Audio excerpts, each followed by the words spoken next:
السلام عليكم ورحمة الله وبركاته. شركة هندسية الألمانية هنقدم لكم النهاردة سنة جلد ألماني، والإكسسوار بتاعه كله مصور بالكامل. وطبعا احنا جينا البلكوني من غير أي حاجة خالص، كانت مكشوفة نهائي.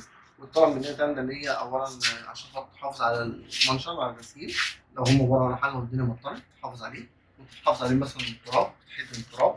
طيب وكمان بتحافظ على الخصوصية، ودي حاجة محترمة جدا جدا غير إن هي شكلها موديل. طبعا نقطة إن هي بتمنع المطر وبتمنع التراب، دي حاجات عوامل مهمة جدا. تحافظ على الخصوصية دي برضه حاجة مهمة جدا بالنسبة لنا.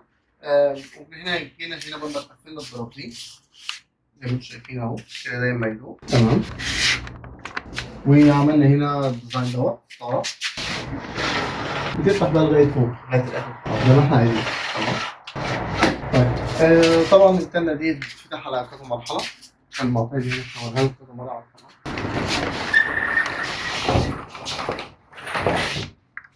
طيب طريقة التنظيف ازاي؟ لأنها طبعا بعيدة بالنسبة لست البيت، فبتبقى خايفة جدا طبعا ازاي تنظفها. بتجيب عصاية المقشة وتخش حتة مبلولة أو حتة فيها شوية يا دوبك فيها منظفات، حاجة صابون أو حاجة خفيفة بس صابون مخفف، وتقوم جاي حاطها في العصاية حتة وبعد كده تقوم ماسكة كده، فدي على طول تقوم نظفة على طول تقوم نظيفة معاها على طول. طبعا زي ما انتم شايفين كده تعمل جو جميل، إضاءة حلوة جدا.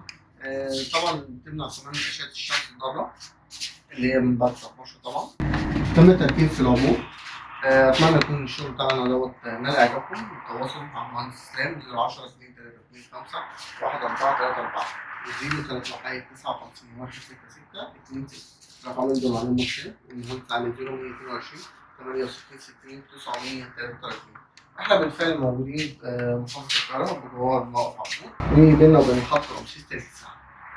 طبعا احنا لينا سابقة عمل الحمد لله رب العالمين بجميع محافظات مصر، بجميع انواع الموتيل، جميع انواع المطابخ، جميع انواع كباين الشاور، الجراج، الستاير بجميع انواعها. وطبعا احنا بننزلكم على القناه كل مره، بننزلكم حاجه جديده وحاجه كويسه جدا في شغلنا، عشان خاطر الشغل اللي الناس يعني عايزه تبقى تشوف الشغل بتاعنا والفينش والكلام دوت.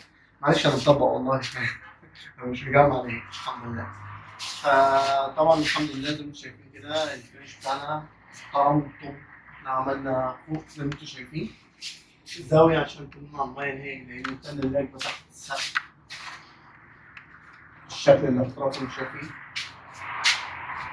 طبعا عاملين طبعا سيليكون من جميع الاتجاهات عشان خاطر ننزل المية تماما،